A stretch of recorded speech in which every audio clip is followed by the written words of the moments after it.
안녕하세요. 배신의 장미입니다. 설 명절은 잘 지내셨나요?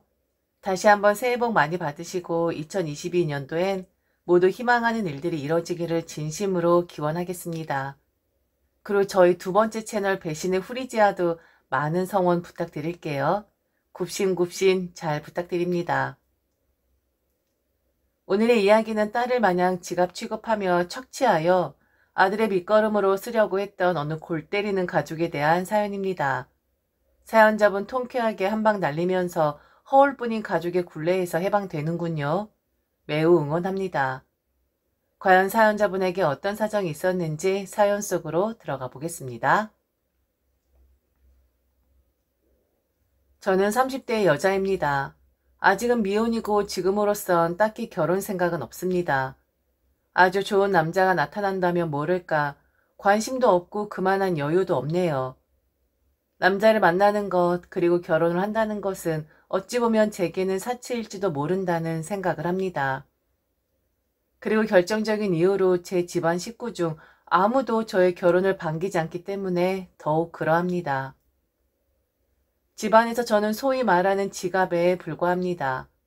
싫다고 말하고 싶어도 그리고 항거하고 싶어도 제가 돈을 주지 않으면 스스로 죽겠다 협박하고 때로는 회사에 찾아와서 시위하겠다고까지 하니 무서워서 준다기보다는 정말 더러워서 지갑 노릇하는 것이죠.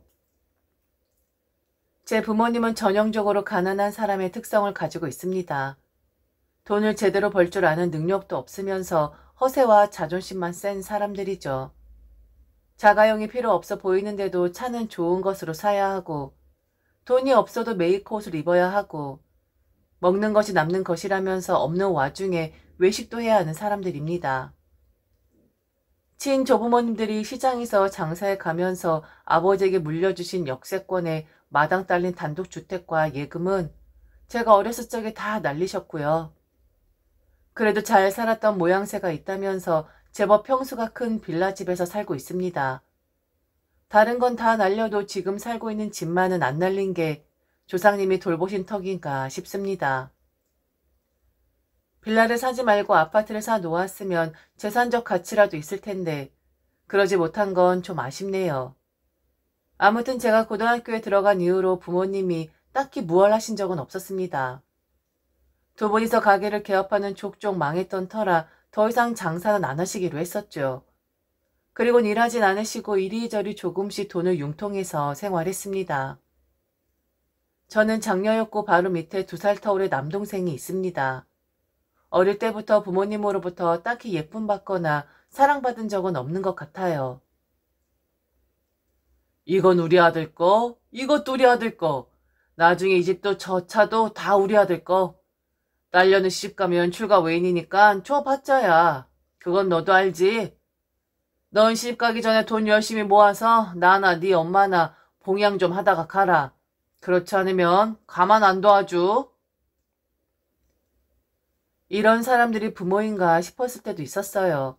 그렇지만 제 남동생에 비해서 저에게 투자를 하지 않은 것이지 그래도 딸이라고 아주 등한시한 것은 아니었죠.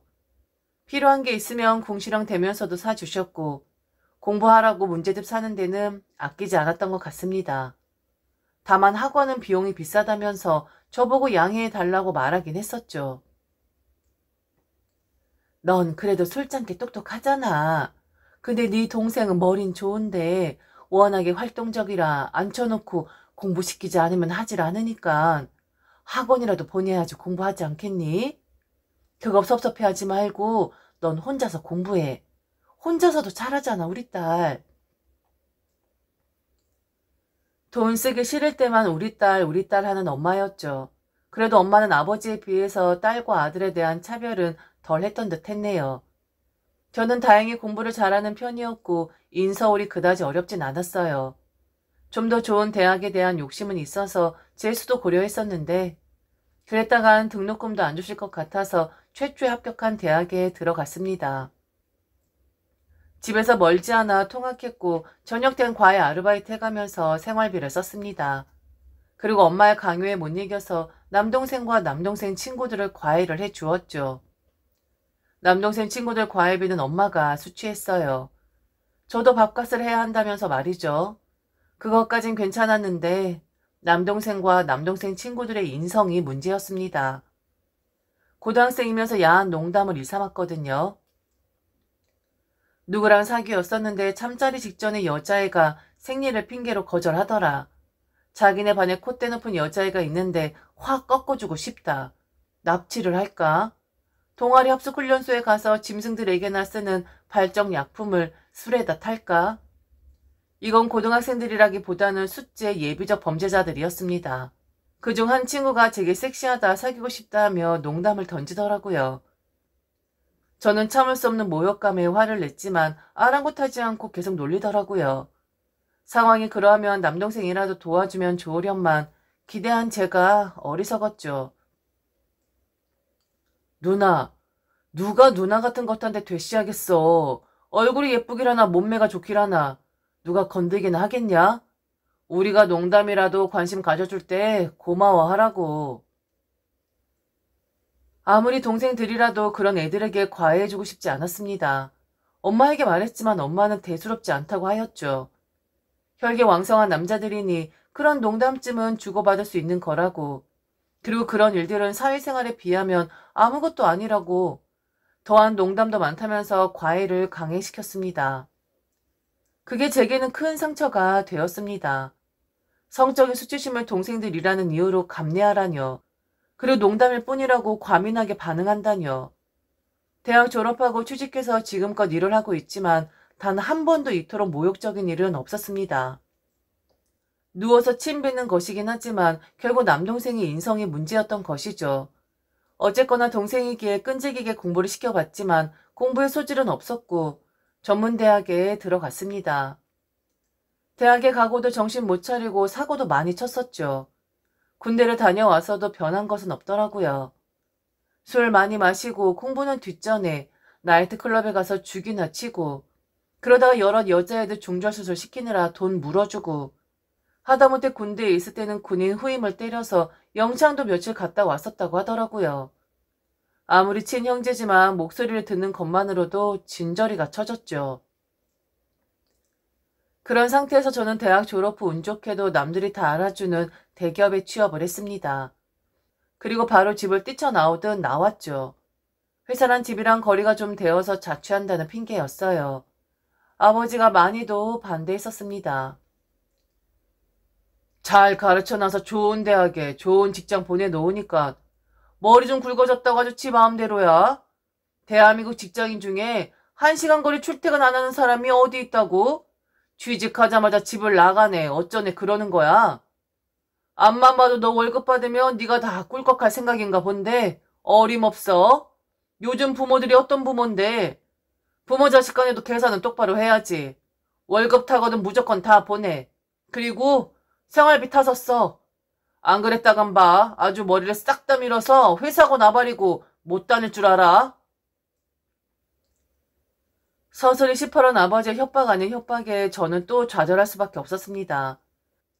그래도 저는 자취를 강행했고 꼬박 3년을 매달 월급 전액을 이체시켰습니다. 딱 3년이 넘은 뒤로는 더 이상 월급을 이체시키지 않았어요. 처음에 머리를 빠박이로 미네 어쩌네 난리가 났었지만 저도 평생을 이렇게 살 수 없는 노릇이기에 눈 딱 감고 되들어 버렸습니다. 이제 저 더 이상 월급 안 드려요. 제가 할 수 있는 만큼 용돈 보낼 거라고요. 제가 돈을 드린다고 해서 그 돈 모아서 저 결혼할 때 보태주실 거 아니잖아요. 제가 드린 돈 다 남동생한테 들어가는 것도 알고 있어요. 지금까지 계속 지원하고 또 지원했으면 뭐라도 결과가 있어야 할 거 아니에요? 쟤 저렇게 무능하게 된 건 다 아버지랑 엄마 때문이라고요. 어려움이든 고통이든 스스로 감내해야지. 그걸 맨날 해결해 주시니까 애가 취직을 할 생각도 안 하고 맨날 PC방 아니면 술집에 드나드는 거 아니냐고요. 전 더 이상 밑 빠진 독에 물 붓기 싫어요. 그 뒤로 집에서 전화가 와도 안 받고 명절이며 행사 때도 찾아가지 않았습니다. 다만 소정의 용돈은 매달 정기적으로 보냈죠. 엄마가 회사까지 찾아와서 아버지에게 싹싹 빌라면서 화가 많이 나셨다고 하더라고요. 엄마도 이제 그만 좀 해요. 내가 뭘 잘못했다고 빌기까지 해야 해? 나 뜯어다가 동생 밑거름으로 쓸 생각이랑 하지 말고 나도 제발 내 인생 살게 좀 내버려 둬요. 엄만 내가 불쌍하지도 않아? 집에서 제대로 된 교육을 받고 살았나? 아니면 나한테 뭐 제대로 된 투자라도 한 적 있어요? 맨날 아들 하면서 떠받들 때 전 그냥 잘 되면 잘 되는 거고 못 되면 그런 대로 살라고 방치했잖아요. 이제 제가 잘 돼서 자리 잡으니까 뭐가 그렇게 아쉬워서 그래요? 그거 너무 욕심 아니에요? 부모 자식 간에 나 몰라라 할 수 없으니까 생활비 매달 넣어 드릴게요. 더 이상 제게 아무것도 바라지 마세요. 그리고 그거 알아요? 그 자식 나한테 여러 번 찾아와서 돈 뜯어갔어. 이제 더 이상 줄 돈 없으니까 제발 철원 음식 그만하고 일해서 먹고 살라고 해요. 제발 좀. 그 뒤로 한 몇 년 저는 오로지 저의 일상을 살아갔고 집안의 일에는 일절 발도 담그지 않았었습니다. 처음 1, 2년 때에는 전화를 욕지게 하면서 때로는 아버지, 엄마, 심지어 남동생까지 제가 다닌 회사에 찾아와서 창피하게도 직장 동료들 보는 앞에서 난동을 부리기도 했었어요. 그럼에도 불구하고 제가 마음대로 되지 않자 포기하더라고요. 물론 자꾸 이렇게 행패를 부리면 드리던 생활비도 안 준다는 말도 했었죠. 결국 돈이 아쉬웠는지 더 이상 저를 괴롭히지 않게 되었고 저는 제 생의 평화로운 날을 맞았습니다. 그런데 1년 전쯤 엄마에게 연락이 왔어요. 네 동생 결혼할 여자 생겨서 상견례하기로 했다. 애도 참하고 집안도 넉넉해서 네 남동생에게는 천생배필이야. 상견례 자리에 참석해서 힘을 좀 보태도록 해. 이런 일이라도 네가 좀 해야 하지 않아? 그동안 너만 혼자 잘 먹고 잘 살았잖니. 그리고 차차 말하겠지만 네 동생 결혼할 때 목돈 좀 내놔야 할 거다. 요즘 집값이 너무 비싸져서 감당이 안 돼.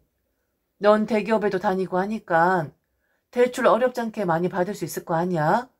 네 아버지 말씀이 이번에 네 남동생 결혼할 때만 달러로 제대로 해주면 그동안 너한테 섭섭했던 것들 싹 다 용서해준다고 하더라.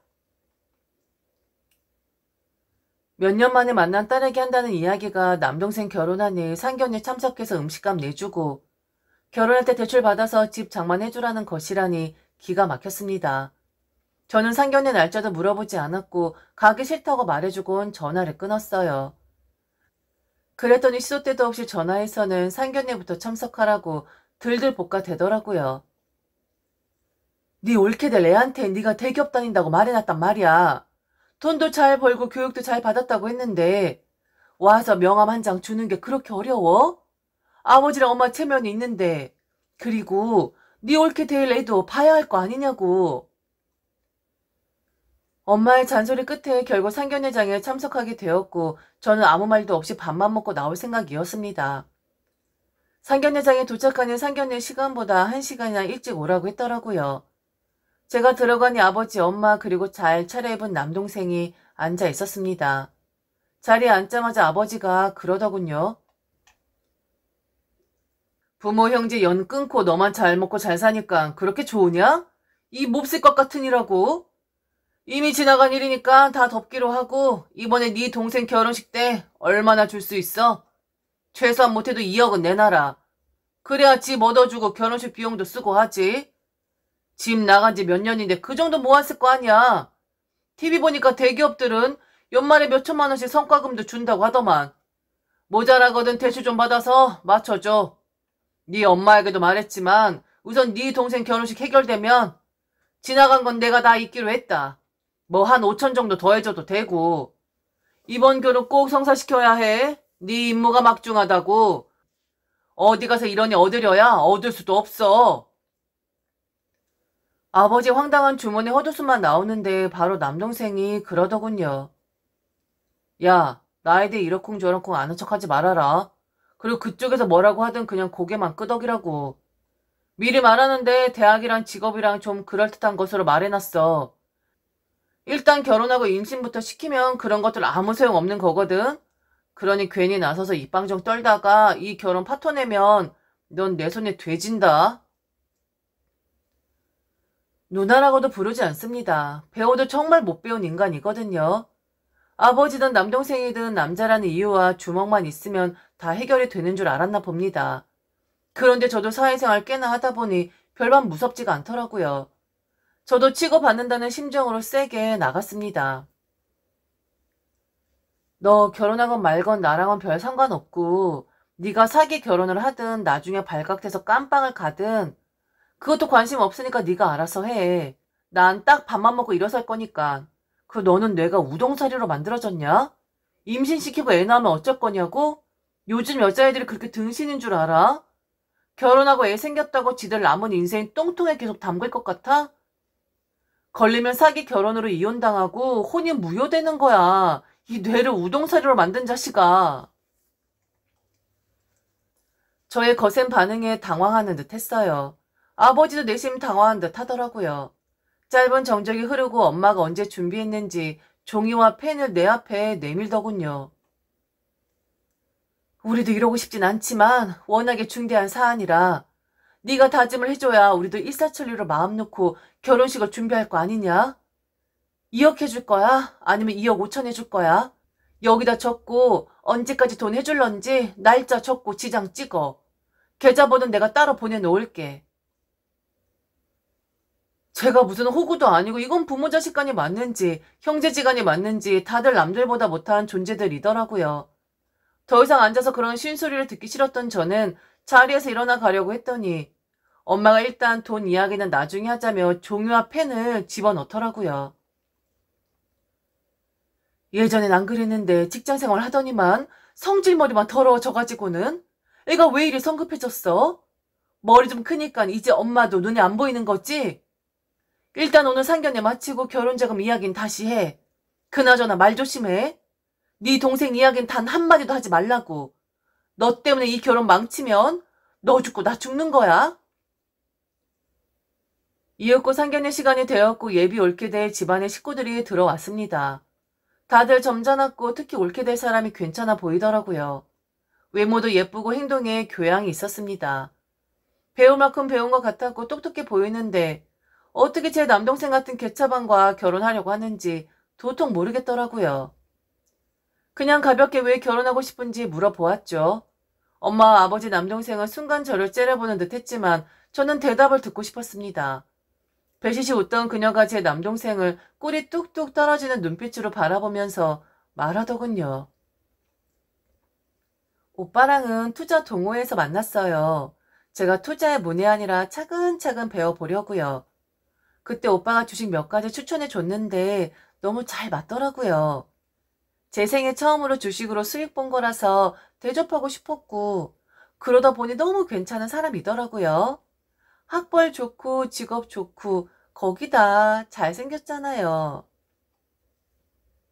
워낙 이 여자 저 여자 후리고 다니는 동생이라 외모에 대해서만은 각별하게 신경 쓰는 것으로 알고 있었고 인성은 개판인데 원판만 좋았습니다. 빚 좋은 개살구였는데 그걸 못 알아봤다는 게 이해가 안 가더라고요. 몇 마디 대화해보면 머릿속이 텅텅 비어있다는 걸 알았을 텐데 말이죠. 저는 남동생이 어느 대학 나왔고 무슨 직업이며 무슨 주식이었는지 물어보았습니다. 서울에 있는 H대 나왔고 투자 자문 회사에 일하고 있다고 알고 있어요. 급등주라고 두 종목 추천해 줬는데 며칠 뒤에 진짜 급등하더라고요. 수익 나니까 더 할까 싶었는데 하루 종일 신경 쓰느라 일을 못해서 그냥 딱 거기까지만 하고 전 더 이상 안 해요. 수도권 대학에 원서도 못 넣었던 동생이 인서울 대학의 투자자문회사 직원이라고 뻥을 쳤다고 생각하니 범죄라는 생각이 우선 들더군요. 예전에 남동생이 제게 돈 빌려 와서는 좋은 투자처에 있다고 땡겨달라기에 단박에 거절했었는데 그때 말했던 게 월 100만 원에 주식 추천해주는 사람이 있는데 귀신같이 잘 맞춘다는 말이었습니다. 이거 사기도 이런 사기가 없다 싶었습니다. 제가 침묵하면 사기 방조 뭐 그런 거 되는 거 아닌가 싶었고요. 그렇다고 상견례 자리에서 다 거짓말이라고 까발리는 것도 후폭풍이 무서웠고요. 그렇게 말없이 계속 생각만 하고 있었습니다. 상견례 끝나고 음식값 계산해주고 저는 얼른 택시 타고 집으로 돌아왔습니다. 그리고 집에서 오는 전화는 받지도 않았죠. 엄마와 동생은 계속해서 메시지 보내면서 돈 내놓으라고 협박과 회유, 그리고 눈물쇼를 했지만 저는 일체의 답장도 답변도 하지 않았습니다. 일주일쯤 지나서 예비 올케라고 소개받는 사람에게 조용히 만나자고 했고 웃는 얼굴의 그녀에게 남동생에 대한 몇 가지 사실을 말해 주었죠. 제 남동생은 여자라며 환장하는 놈이에요. 제가 아는 낙태건만 해도 최소 3건 이상이고요. 인물값 하고 다니는 놈이에요. 그리고 알아보셔야겠지만 대학도 직장도 아가씨가 아는 거랑 좀 많이 달라요. 그런데도 너무 사랑해서 결혼하겠다면 말릴 생각은 없는데 차후에 사기 결혼이니 뭐니 하지 않았으면 좋겠네요. 그 여자는 제 말에 대해서 여러 번 사실 확인을 했고 넋이 나간 듯 보였습니다. 그리고 어쩐지 아버지가 이상하다고 좀 알아보겠다고 했다며 횡설수설 하더군요. 저는 조용히 빠져나와 엄마에게 전화했죠. 엄마는 엄청 반가운 목소리로 받더라고요. 저는 심호흡을 하고 말해 주었습니다. 엄마, 만약 걔 그렇게 결혼했으면 엄마랑 아버지 살고 있는 집 팔아서 위자료 해줘야 했어요.